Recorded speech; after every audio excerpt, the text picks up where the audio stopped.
À voix haute, à voix mystérieuse. Texte de Jérôme Fouquet. Matt the Brain. Palpation mortelle. L'être humain est surprenant. Suite à ma mésaventure versaillaise, j'ai relancé Cyril, mon ami et ancien collègue. J'avais en tête de tordre le cou aux déclarations de mots, l'esprit qui m'est apparu dans les jardins du château de Versailles. Mais j'ai déchanté quand des geignements ont rempli l'air du téléphone. « Écoute, Matt, je voulais t'en parler, mais il m'en a dissuadé, me lance-t-il entrecoupé de sanglots. » Qui? Que s'est-il passé? Le feu dans le commissariat était tout sauf accidentel. Qu'est-ce que tu racontes? Et ton agression? Je me suis infligé moi-même ces blessures. Quoi? Mais enfin, qui a voulu faire disparaître les preuves? Cyril marque un temps d'hésitation. Je serre d'instinct mon verre de whisky entre mes doigts pour tenter de contenir une hargne naissante. Aaron, m'avoue-t-il. L'enfoiré! Pourquoi l'as-tu couvert? Il a menacé ma femme et mes enfants, j'ai pris peur. L'affaire Torsini. Je comprends maintenant que ce n'est pas le sort qui a décidé du procès, rejetant sur le pavé un violeur assassin pédophile par manque de preuves matérielles. Celles-ci ont disparu dans l'incendie du commissariat où mon ami était de garde. La rasade d'alcool brun dévale mon gosier avec la frénésie du gamin qui descend le long du toboggan. Le whisky a ce don d'enflammer mon palais tout en calmant mon esprit. J'en veux à Cyril, j'en veux à Aaron, et pire que tout, je m'en veux de ne pas avoir anticipé les événements. Si j'avais été au moins aveuglé par mon désir de justice, j'aurais peut-être compris que les dés étaient pipés, et j'aurais maté la fureur qui a repoussé ma femme et ma fille. En attendant de pouvoir régler le compte d'Aaron et comprendre pourquoi il a détruit ma famille, j'ai été sollicité pour une nouvelle enquête tout à fait insolite. Why, la patronne d'un centre de massage qui officie à un jet-pierre de Bastille, m'a contacté. 2 clients ont succombé aux palpations de ses employés. Moi, c'est Matt the Brain, ancien capitaine de police qui a quitté le navire en perdition de la fonction publique pour prendre les commandes de la petite frégate des enquêteurs privés. Moins prestigieuse, mais dotée d'une charge mentale plus supportable sur le long terme. La première interrogation qui me taraude quand je découvre les 2 corps raidis sur le trottoir qui fait face au salon consiste à savoir pourquoi Wai n'a pas appelé la police. Parce que nous nous livrons à des activités illégales, me rétorque sans ciller la gérante asiatique de 48 ans. Je dévisage ce brin de femme coquette, les yeux verts, fardés, chignon tressé perforé de baguettes en bambou, kimono rose noué à la taille par un splendide obi à fleurs. Ses ongles sont fraîchement manucurés et ses lèvres légèrement rougies. Rien dans son look ne me prédispose à une telle franchise. Je lui demande ce qu'elle entend par « illégal ». La gérante me répond avec une candeur extraordinaire qu'elle pourrait croupir en prison pour proxénétisme, ses employés pratiquant des massages érotiques. La perplexité m'accable. Je ne sais quoi rétorquer aux abords de ce cas bien singulier. Wai profite de mon silence pour grossir les charges qui pèsent contre elle au regard de la loi. Elle avoue avoir découvert les Maccabées dans les cabines où ils se sont fait masser. Elle a fait transporter les corps dans la décharge du chantier voisin pour éviter d'avoir des ennuis, persuadée qu'elle devrait fermer son établissement si la police venait y mettre son nez. Son casier de police virtuel s'épaissit. On peut y ajouter dissimulation de preuves et entrave à enquête de police. « Qu'est-ce qui vous fait croire que je ne vous dénoncerai pas ?» m'entends-je répliquer, ayant regagné une partie de ma contenance. « Parce que je connais personnellement votre oncle Robert, c'est un client régulier, c'est lui qui m'a recommandé de vous appeler. Je comprends mieux ce qui motive la franchise de la maquerelle. Et si je moufte, vous dénoncez mon oncle, c'est ça? Vous savez que vous avez beaucoup plus à perdre que lui. » La gérante, loin de paniquer, me regarde tendrement en caressant ma main d'un geste protecteur. « Monsieur Matt, dans mon milieu, je crois à la parole des gens. Robert m'a dit que je pouvais compter sur vous, que vous serez discret. S'est-il trompé? Bien sûr, je vous paierai grassement pour votre travail. Mon salon marche très fort. Je peux vous proposer une carte de fidélité. Vous viendrez quand vous voulez. » Cette femme sait y faire. Elle a réussi à me désarmer en me prenant par les sentiments. Robert est le frère de mon père. Il n'a pas arrêté de me soutenir depuis la mort de ce dernier. J'ai développé pour lui depuis une tendresse particulière. Alors, je ne crois pas que je puisse refuser d'aider la gérante du salon où il vient prendre un bon temps. Je ne le juge pas. Il est veuf depuis 10 ans. Il a connu le grand amour, mais peut désormais se faire enduire d'huile par de jolies femmes s'il le souhaite. Cela ne change rien à l'amour qu'il portait à ma tante. Moi-même, depuis le départ de ma femme, je n'ai plus le cœur à aimer, alors peut-être que je pourrais me laisser tenter. Qui sait? Ok, c'est bon, je suis votre homme. Dites-moi si vous avez des ennemis. Ne vous fatiguez pas, je connais l'assassin, me dit-elle de sa petite voix charmante. Un café? Un ristretto, s'il vous plaît. Ce n'est que du lavazza. C'est parfait. Elle m'avoue que c'est Wong Nguyen, son protecteur, qui a utilisé son salon pour régler ses comptes personnels en éliminant 2 dealers qui faisaient de l'ombre à son business de cocaïne. Cette affaire est fabuleuse. Elle me dit vouloir savoir comment il s'y est pris, aucune de ces 2 masseuses n'ayant parlé jusque-là. Wong endosse le rôle de mentor depuis plus de 30 ans. C'est lui qui dégote les filles. En échange, il se sert du salon comme bon lui semble. Mais aujourd'hui, il a franchi la ligne rouge. Si Wai comprend le comment, elle pourra le confondre et exiger qu'il la laisse seule gérer sa boutique. C'est la première fois qu'on me présente l'assassin sur un plateau en me demandant de démêler le modus operandi. La gérante ne peut me proposer un rôle d'employé pour mener mon enquête incognito. Il n'y a qu'elle et ses 6 masseuses. Aussi, elle me propose de jouer le client. Je choisis d'entrer Beau, la masseuse entre les mains de qui la première victime est tombée, espérant ne pas courir de danger mortel. Wai me rassure, elle n'a aucune raison de me refroidir. Tout se passera bien si je me comporte en gentleman, me lance-t-elle dans un demi-sourire. Je contemple les 2 cadavres. Leurs visages violacés me font penser qu'ils ont eu des difficultés à respirer avant de succomber. Cela ressemble étrangement aux effets du 15, un agent neurotoxique incolore, indolore, fabriqué en masse par les Américains et les Soviétiques durant la guerre froide et qui a été utilisé par les Nord-Coréens pour tuer Kim Jong-nam, demi-frère du dirigeant. Ce produit chimique se confond à l'œil avec de l'huile de moteur, ce qui pourrait se mélanger aisément à de l'huile pour le corps. Ceci n'est qu'une hypothèse, bien sûr, mais en l'absence d'autopsie, cela a le mérite de me lancer dans une direction. Je sais aussi que le 15, 10 fois plus puissant que du gaz sarin, peut tuer un être humain en quelques minutes s'il rentre en contact de la peau. Ma première intention est de mettre la main sur l'arme du crime. Par quel moyen ce produit dangereux a-t-il été introduit dans les flacons neufs des masseuses? Une seringue? Une pipette? Wai était à l'entrée du salon durant les faits. Elle n'a vu personne entrer ni sortir, autre que les 2 clients et leur masseuse attitrée. Les autres employés patientaient à l'étage dans un petit salon prévenus de l'arrivée d'un nouveau client au moyen d'un interrupteur rouge. Voilà qui circonscrit les hypothèses. Soit l'une des masseuses est coupable, soit les 2. À moins que Wong n'ait été aussi habile pour injecter à l'avance un produit toxique dans les petits flacons contenant de l'huile. Mais comment pouvait-il savoir à l'avance quelle cabine serait désignée pour suriner la racaille qui lui faisait de l'ombre? L'hypothèse la plus probable pointe ainsi une des filles, Beau ou May. Les masseuses ayant glané un repos supplémentaire au vu des événements traumatisants de la matinée, nous avons tout le loisir, avec Wai, de perquisitionner son salon. Il se compose d'un hall d'entrée où elle accueille les clients derrière un comptoir, où trône une machine à café, une bouilloire et le registre des rendez-vous. À côté, 2 fauteuils et une petite table en verre sur laquelle les prix des massages normaux sont exposés. Aucune trace écrite de prestations sexuelles. Tout se fait à l'oral, me précise-t-elle, ce qui a le don de me faire sourire.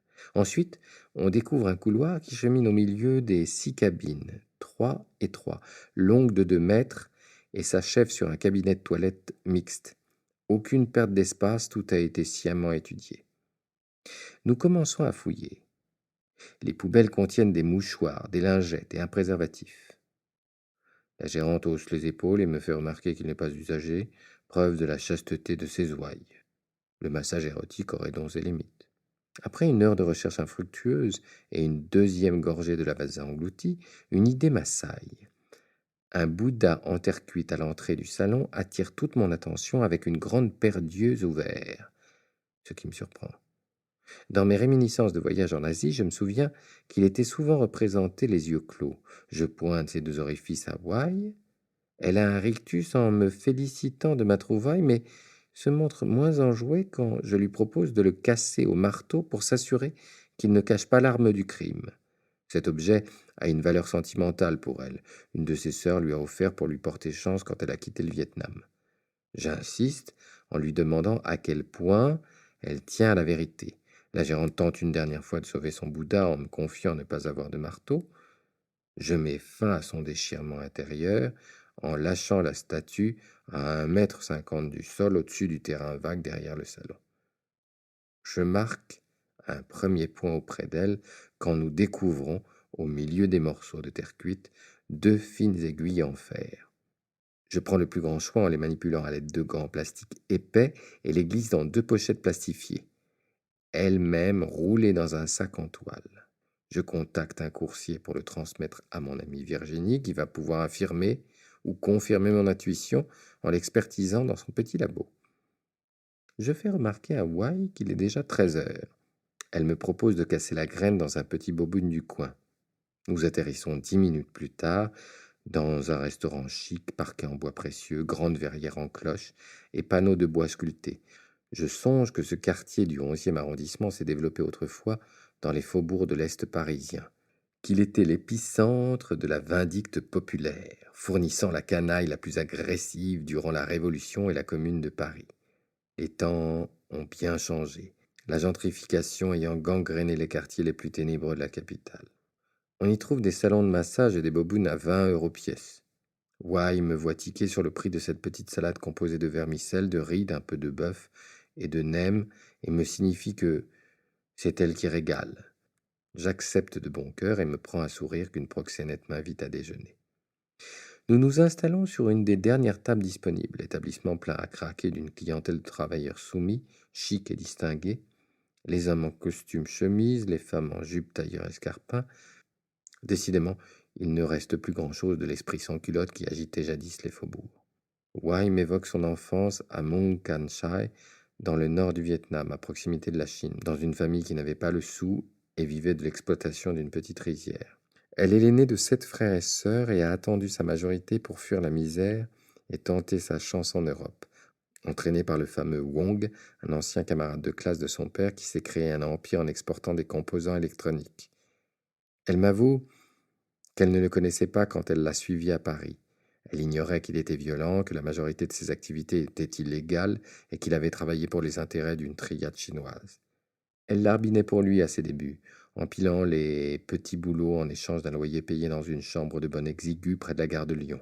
Un jour, rongée de curiosité, elle avait ouvert un paquet qu'elle devait livrer à un inconnu à l'autre bout de Paris.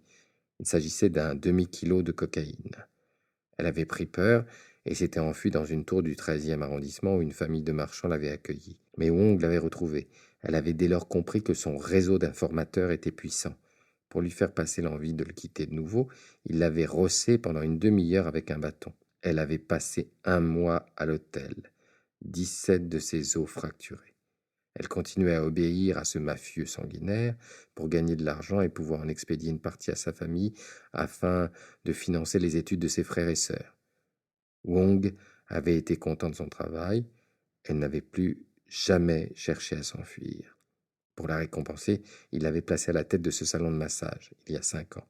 Mais elle n'a pas acquis de liberté pour autant. Il se sert de son établissement pour le business, afin de cajoler des fournisseurs, et depuis ce matin pour se venger d'ennemis qui l'empêchent de prospérer. Le récit de Wai me bouleverse. Je regarde cette femme, jolie et sémillante, et ne peux m'empêcher d'éprouver une grande admiration. Je suis d'autant plus ébahi qu'elle a décidé de s'affranchir de son bienfaiteur bourreau en réunissant les preuves de ses méfaits pour le tenir à distance. Le boboon est plutôt bon, je ne peux pas m'en plaindre. La gérante profite d'un instant où mon esprit vagabonde pour me demander si je suis marié. La question me désarçonne. Je réponds d'abord positivement, puis me contredis. Après ce qu'elle vient de me révéler, je me sens redevable de lui livrer un peu de mon intimité. Les mots viennent tout seuls. Elle a une écoute facile. Je lui avoue que ma femme m'a quitté il y a plusieurs mois, ne supportant pas que je passe plus de temps à m'échiner sur mes enquêtes que m'occuper d'elle. Wai esquisse un sourire. Elle semble heureuse que je sois célibataire, ce qui me réchauffe étrangement le ventre. Sur le chemin du retour, elle m'indique que nous aurons le temps de prendre un petit lavazza au salon, le temps que Beau se prépare pour mon massage. Je la sens gênée au moment de me demander si j'ai envie de me faire enduire le corps d'huile. J'hésite au moment où Virginie m'appelle pour me confirmer que les aiguilles analysées contiennent bien quelques gouttes d'agent neurologique connu sous le nom de 15. Mes premières hypothèses s'emboîtent. Wong a donc réussi, soit par l'intermédiaire d'une des masseuses, soit par un autre moyen, à inoculer la dose mortelle de produits toxiques à l'aide de fines aiguilles de fer dans les flacons de crème que les masseuses ont étalés sur le corps des victimes, provoquant la suffocation de celles-ci. Oui, mais dans ces conditions, comment se fait-il que les jeunes femmes qui ont manipulé l'huile n'en aient subi aucun effet? Wai m'invite dans l'arrière-boutique de son établissement et dépaquette devant moi un carton neuf contenant les fameux onguents dont elle achalandent les cabines. Rassuré sur mon avenir proche, je pénètre dans la cabine numéro 3. Une jeune femme qui ne doit pas avoir plus de 20 ans, longue et effilée, à la peau cuivrée, chevelure brune, soyeuse, doigts fins, m'y attend et m'invite à me mettre torse nu en m'allongeant sur une table en simili-cuir. J'obtempère et comprends pourquoi elle n'a subi aucun effet du 15 quand elle enfile une paire de gants en fibre naturelle. J'ai lu quelque part que cela permet d'augmenter la circulation sanguine et le flux lymphatique. Je crois que c'est la première fois de ma vie que je me fais masser. Je n'avais pas le temps quand j'usinais à la crime. De toute façon, mon éducation judéo-chrétienne stricte m'a éloigné de ce type de distraction. Je comprends mon erreur dès les premières minutes, où Beau pétrit mes épaules. La délicatesse de ses gestes et la rapidité à laquelle ma peau se détend me procurent une sensation de plaisir immédiat. Je dois pousser mon esprit à se réveiller pour ne pas sombrer dans un sommeil bienfaiteur. J'interroge la masseuse sur la raison pour laquelle mon rendez-vous du matin a été décalé au début d'après-midi. Gênée, elle m'avoue qu'il y a eu un souci avec un client. Celui-ci a subi un grave malaise. Je lui demande si cela s'est déjà produit. Jamais, depuis qu'elle est arrivée il y a 5 ans. Je lui demande si cela a un rapport avec l'huile dont elle se sert pour masser. Sa réponse est sans appel. Après quelques minutes d'attouchement avec la crème, l'homme a eu du mal à respirer, alors qu'il n'avait pas plus de 30 ans, qu'il semblait en bonne santé apparente. Beau se dit étonné. Le même produit est utilisé par toutes ses collègues. Des milliers de massages ont été prodigués sans complication. Pour elle, c'est inexplicable. Le client a subi une réaction extraordinaire. Ce qui l'étonne est qu'un deuxième client a ressenti la même chose quelques minutes plus tard dans la cabine d'à côté dans le bras de May. Il s'agissait d'un grand type costaud qui n'avait pas l'air fragile. Sa voix ne tremble pas, elle me répond sans réfléchir. Je sens qu'elle ne cherche pas à me soustraire la vérité. Si ce n'est pas elle la coupable, alors comment expliquer que Wong ait utilisé 2 aiguilles pour injecter son produit? Une aurait suffi pour contaminer les 2 tubes. À moins qu'il n'ait voulu confondre les 2 filles.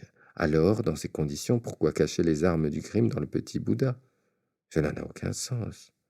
Cette affaire manque encore de la nitessence qui conduit à la vérité au moment où je décide de changer de braquet en proposant à Beau de me conter sa relation avec May.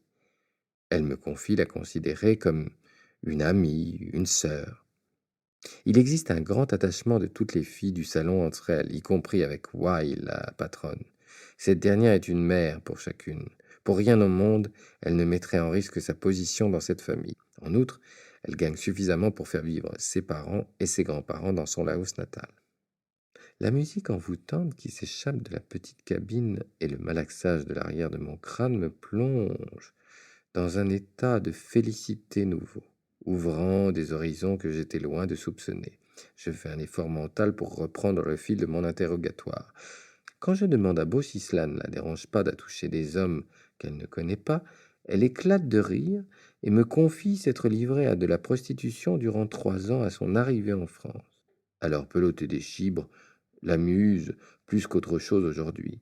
De plus, elle n'est pas mariée Et sa morale ne le réprouve pas. J'essaie de savoir s'il a pu subir des pressions extérieures pour modifier le contenant d'huile de massage.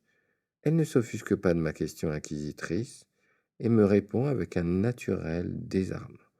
Si tel avait été le cas, elle en aurait averti Wai directement. Elle ne lui cache rien. Le massage touche à sa fin. Je m'apprête à me rhabiller, le corps fondu comme un caramel mou, quand la jeune femme me propose une finition. Dans l'euphorie de mon esprit apaisé et la beauté qui se dégage de beau, je me surprends à hésiter. Mais j'ai une pensée pour Wai et je me sens incommodé. Pour ajouter à mon trouble, mon téléphone se met à carillonner, c'est Serena. La masseuse m'exhorte à répondre pendant qu'elle se lave les mains. Bonjour, chérie, ça va? Bien, papa, tu fais quoi? Moi, rien. Je me suis assoupi en lisant un livre. Tu faisais la sieste? Tu n'as pas de nouvelle enquête? Si, il faut que j'y aille d'ailleurs. Tu veux qu'on dîne ensemble ce soir? Oui, avec plaisir, ma fille. Il faut que je me rattrape pour la dernière fois. Tu veux manger italien? Comme tu veux.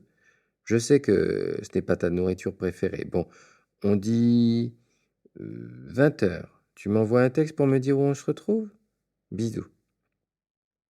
La vie est parfois étrange. On passe son temps à attendre, à espérer, à se morfondre.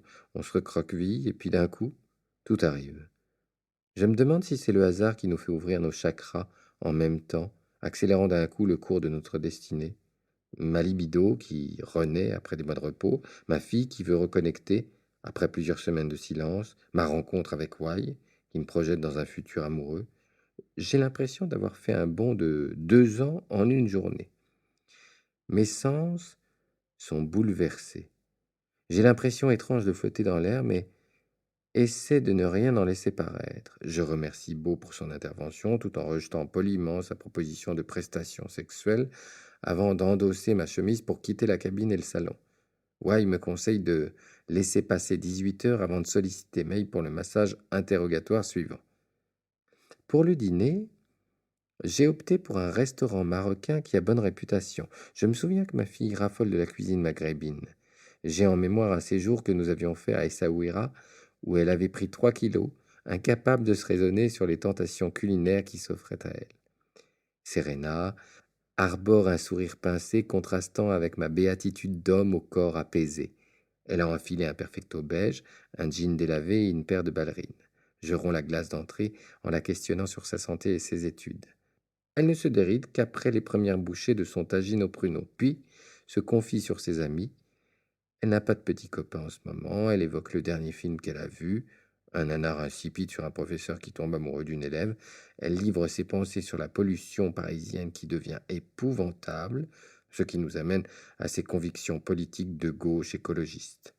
Bref, nous parlons de tout, sauf de sa mère. Tu sais, tu peux parler d'elle, lui fais-je remarquer au bout d'un moment. Ah bon? Je croyais que ça te faisait du mal. C'est bon, je crois que j'ai passé un cap. Ok, si tu veux.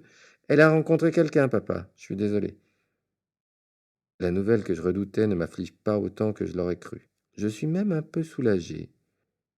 Je vais pouvoir voguer ma propre vie maintenant sans peur de regarder dans le rétroviseur. Mon mariage est officiellement révolu. Serena se rend compte que mon attitude est un peu différente de ce qu'elle imaginait. T'as l'air bizarre, papa. T'as rencontré quelqu'un aussi? C'est possible, chérie. Écoute, on en est où, tous les deux? Tu m'as pardonné? Il te faudra un peu plus qu'un resto, papa, tu le sais. Ce que tu m'as fait est impardonnable. Je suis bien conscient de ce que me reproche ma fille. Je m'astreins chaque jour à cet effet, une lourde pénitence. On ne doit pas porter la main sur ses enfants, même sous l'effet d'une extrême colère.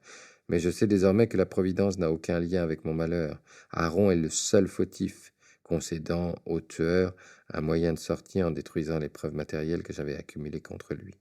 Je détourne le sujet pour aborder son avenir. Ma fille poursuit des études de droit mais n'a aucune velléité de devenir avocate. Sa mère essaie de la pousser mais elle n'est pas sûre de sa vocation. Elle me demande mon avis, je lui livre l'idée qui a guidé ma vie, faire ce en quoi on croit. J'étais passionné du métier de flic pour servir la justice de mon pays. Si elle n'est pas convaincue de vouloir devenir avocat, autant changer de voie. Oui, mais laquelle me demande-t-elle. J'en ai aucune idée. Je sens que ma réponse lui est d'un piètre secours. D'ailleurs, elle me fait remarquer que je me suis détourné du métier de policier aujourd'hui. Difficile d'enclencher une conversation positive avec Serena, ce n'est encore qu'une adolescente rebelle et notre différend n'a pas arrangé la communication. Nous accueillons le dessert en silence. Deux belles assiettes d'oranges découpées en rondelles et saupoudrées de cannelle. Ma fille ne s'ouvre pas davantage quand je lui propose de la raccompagner chez elle, me conduisant même avec arrogance. C'est avec une pointe de mélancolie que je rentre chez moi, le cœur tailladé par cette relation devenue cagneuse. Comment vais-je pouvoir me rattraper aux yeux de ma fille? Si j'avais été moins taciturne, peut-être aurais-je aperçu les deux hommes cagoulés postés sous le porche de mon immeuble. Au lieu de ça, je pianote le code, puis chemine sereinement vers mon appartement, le cerveau aspiré par la nostalgie de mes années heureuses de mariage. À la minute où je pénètre chez moi, je ressens une poussée dans le bas du dos et me retrouve projeté vers le grand buffet de mon entrée. Un réflexe salvateur me permet d'éviter de le percuter de la tête en me protégeant du coude. Je me roule sur le tapis persan que j'avais rapporté d'un voyage au Moyen-Orient, puis tente de me relever, mais une pression sur mon thorax m'empêche de reprendre l'air dont j'ai besoin. Un de mes deux agresseurs appuie de tout son poids avec sa longue botte en cuir sur mon sternum. Il relâche la pression au moment où je convulse, preuve qu'il n'est peut-être pas venu pour me tuer, en tout cas pas dans l'immédiat. Je lève la tête vers deux hommes trapus, cagoulés, vêtus de pantalons en toile et de pulls à capuche, tenue parfaite de la petite racaille toujours friande d'échauffourée. Je recrache mes poumons avant que les premiers mots ne parviennent à mon cerveau. On sait que t'es un ancien flic et notre boss n'aime pas que tu traînes devant le salon, alors considère ceci comme un avertissement. La prochaine fois qu'on te voit là-bas, tu ne pourras pas reprendre ton souffle. C'est compris? Vous êtes qui? En guise de réponse, j'encaisse un violent coup de pied dans les tripes qui me fait perdre contact avec la réalité. Mon esprit m'emporte vers des horizons cotonneux et morbides. Quand je reviens enfin à moi, tiraillé par une douleur lancinante à l'estomac, je suis à nouveau seul. La douleur m'empêche de fermer l'œil, ce qui m'ouvre le chemin vers d'innombrables cogitations. Wong est venu m'alerter. Il doit opérer une surveillance active du salon et envoyer ses sbires admonester tout individu qui y passe un temps suspect. Je dois résoudre cette enquête au plus vite si je veux éviter de recevoir une nouvelle visite de ces deux vermines qui m'ont lâchement dérouillé. Wai m'avait pourtant prévenu du caractère violent et intransigeant de son mentor.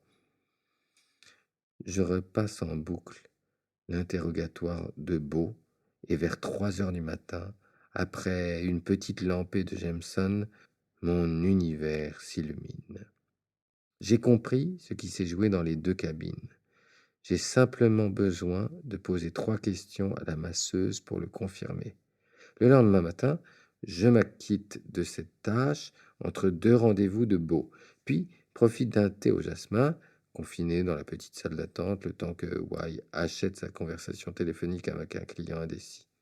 À mes côtés, un vieil homme, adipeux, patiente, un journal à la main. Il me fait un signe de tête courtois, puis me lance un clin d'œil pernicieux. Je me sens adoubé par l'ancêtre. Mes pensées vont vers pauvre Beau qui va devoir satisfaire cette masse corpulente flétrie présentant sous mes yeux un postérieur si imposant que je compatis à son calvaire quand il doit se lever. Je me demande si Wong va découvrir que je suis repassé au salon le lendemain de ses menaces.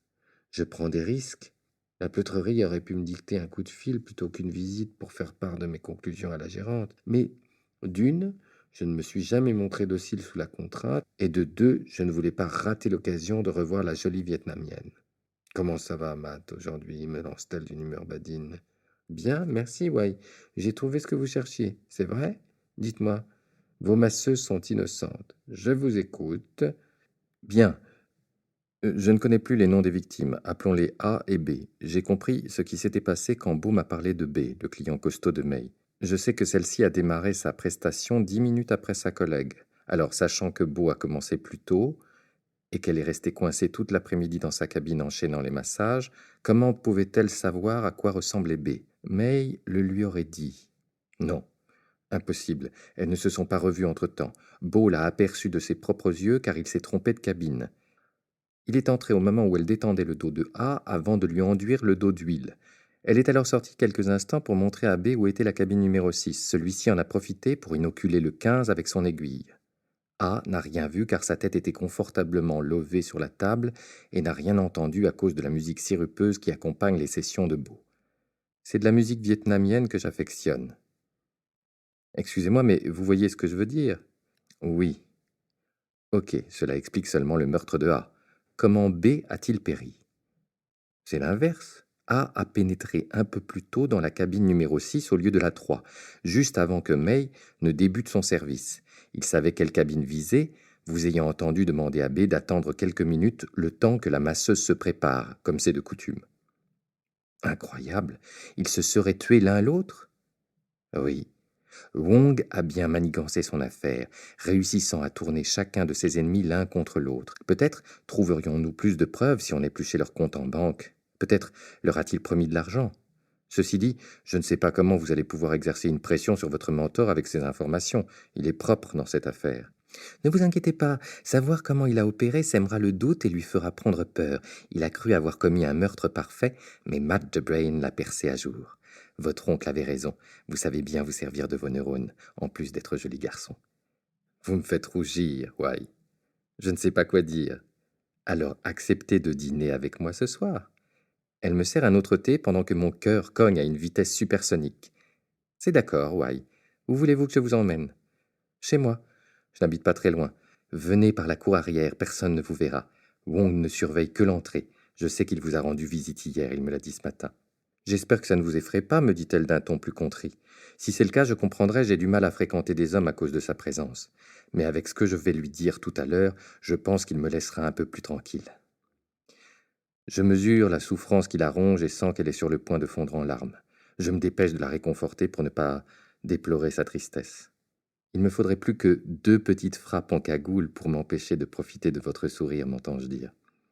Elle se retourne vers moi, chassant une goutte d'eau de son œil droit et me pose un baiser électrisant sur la joue. Si on m'avait dit à l'époque où je trimais à la crime pour chassant l'injustice que je m'amouracherais quelques années plus tard d'une proxénète qui emploie des travailleuses irrégulières et dont le salon est utilisé par un ancien membre des triades chinoises, j'aurais traité l'importun de fou. À l'époque, j'étais encore seriné d'un idéal dont je comprends la relative portée aujourd'hui. Pour moi, Wai n'est pas une délinquante, mais une femme qui se bat pour exister par elle-même. Et c'est à ce titre que j'en pince pour elle. Je ne sais pas vers quoi cette histoire me mènera, mais ce que je sais est que je n'ai plus peur de me laisser guider par mes sentiments. Je suis prêt à aimer de nouveau, à prendre des risques pour redonner un sens à ma vie.